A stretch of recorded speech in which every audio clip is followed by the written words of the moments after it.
Welcome to today's deep dive. We are looking at some really fascinating excerpts from the architecture of IoT connectivity and integration. And our mission today is to totally debunk this persistent myth that the Internet of Things is basically plug and play. We are going to figure out the hidden hurdles of device integration and really learn how to architect a system that actually works in the real world. Right, because there is this huge expectation right now that deploying a massive sensor network should be, as frictionless as connecting your laptop to the local Wi-Fi. Okay, let's unpack this, because most people assume IoT is literally just that.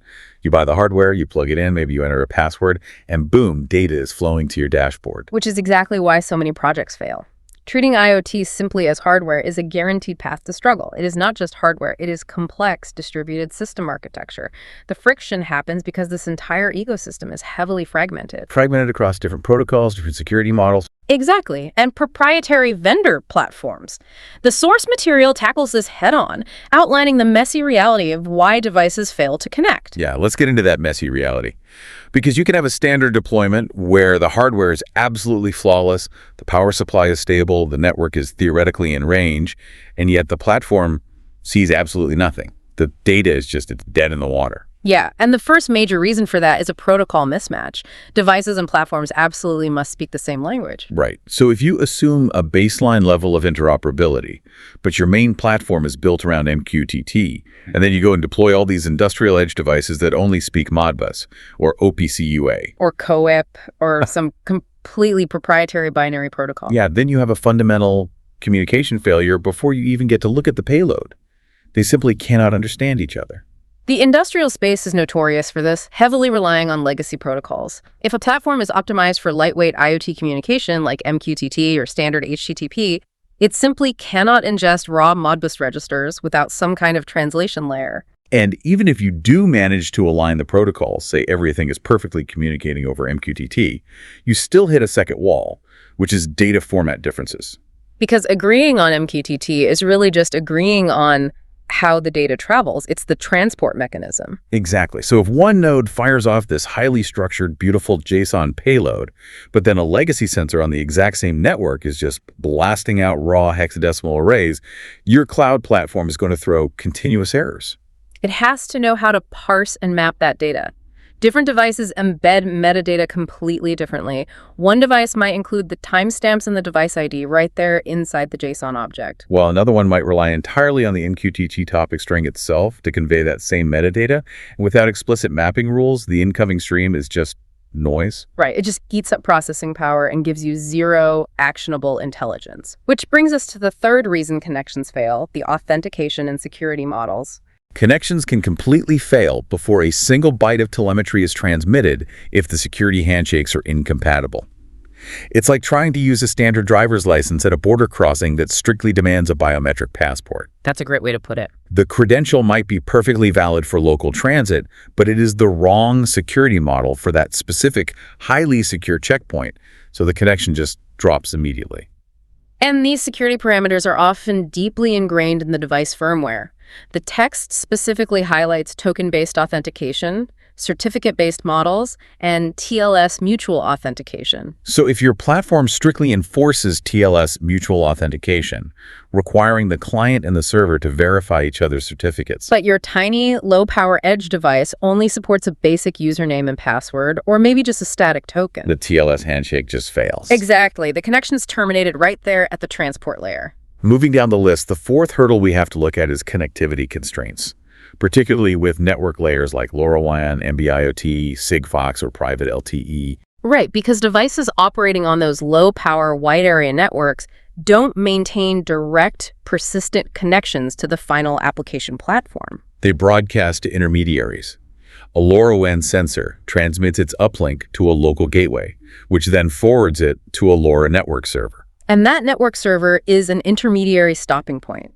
Without the proper integration, the data just gets stuck there. It never reaches the actual application layer where it provides business value. No, it just pools at the network server. Here's where it gets really interesting, though. The fifth reason. Because the friction isn't always a technical limitation of the hardware or the network. No, not at all. The source dives into proprietary ecosystems, where some vendors intentionally lock devices into their own cloud. The firmware is hard-coded to only push telemetry to their specific server, with absolutely no option to change the destination endpoints. What's fascinating here is that the author explicitly frames this as a business model decision, not a technical limitation. It's a walled garden strategy. Exactly. They want to control the entire vertical slice of the ecosystem, from the silicon all the way to the monthly recurring revenue of their cloud dashboard. And as a system architect, you're trapped. The device has the technical capability to transmit data to a unified platform, but the manufacturer just blocked that functionality to protect their business. But there are ways around these problems. That's the good news. Right, let's pivot to the solutions. How do we ensure devices actually can connect? How do we build the bridge? The source gives us 4 rules for successful integration. Rule number 1 is to choose open standards. You have to actively avoid those fixed cloud servers. So selecting devices that support open protocols like MQTT or HTTP right from the very beginning. Yes. But rule number 2 is equally important. You have to check the configurable parameters. It is not enough that the spec sheet says it's MQTT compatible. You need to check the device firmware flexibility. Can you input custom server URLs, custom ports, usernames, passwords, tokens? And crucially, can you configure the specific MQTT topic structure? If you can't control those parameters, the open standard is practically useless to you. Which leads right into rule 3, standardize your data model. This is about defining a clear, uniform JSON structure for the entire project. So every single sensor reading, no matter where it came from or who manufactured the hardware, gets mapped into that specific, consistent format. Right, because doing that prevents total chaos when you are scaling across hundreds or thousands of devices. If you have 10,000 devices sending data in 50 slightly different formats, your cloud platform is going to burn out trying to standardize that stream in real time. It's a massive processing nightmare. But what about all that legacy equipment? Which brings us to rule 4. Use a gateway when necessary.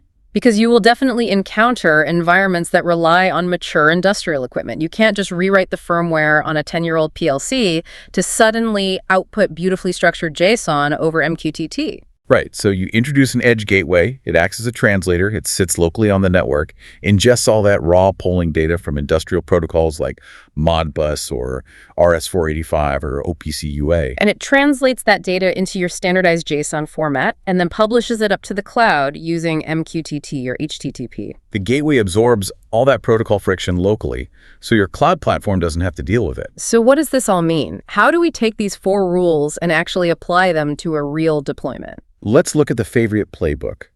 The source material provides a step-by-step path using Favoriate as the target platform because Favoriate supports both MQTT and HTTP ingestion. Which gives us multiple pathways to solve these problems. The source breaks down 5 specific integration options. Option 1 is the native MQTT connection. This is the ideal scenario, right? For devices that follow the open standards rule with fully configurable firmware. Exactly. You configure the device to publish directly to the Favorite broker. You just need 3 things: an assigned device access token for security, the proper topic format to route the data, and a JSON payload.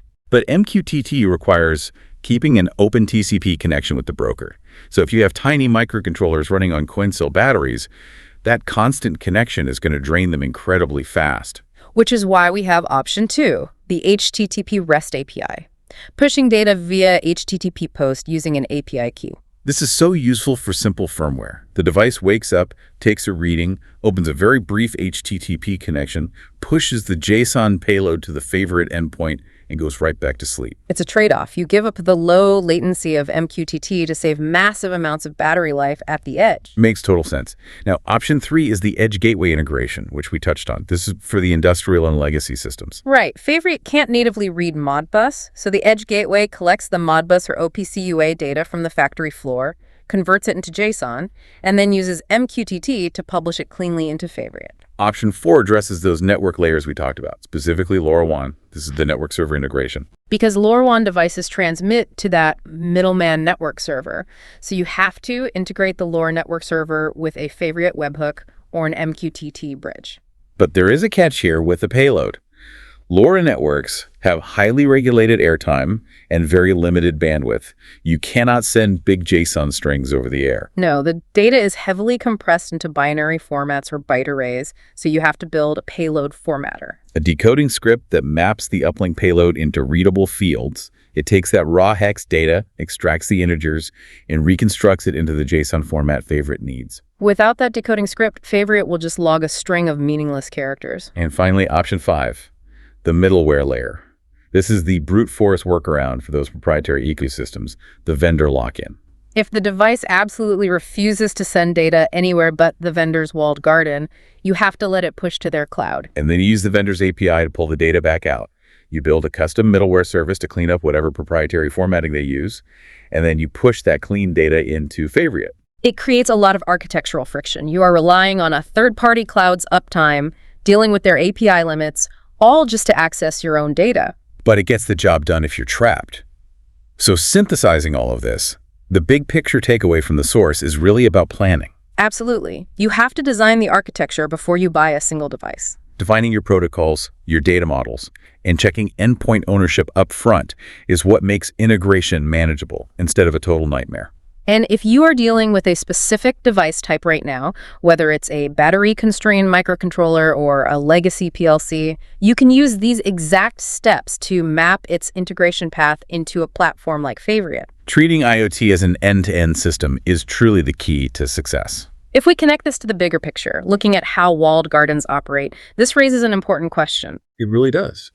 Because we've established that vendor lock-in and proprietary ecosystems are purely business decisions. They are not technical limitations. So as these massive sensor networks become critical infrastructure for our cities and our agriculture, will the true future bottlenecks of a globally connected IoT world be solved by engineers writing brilliant middleware translation code?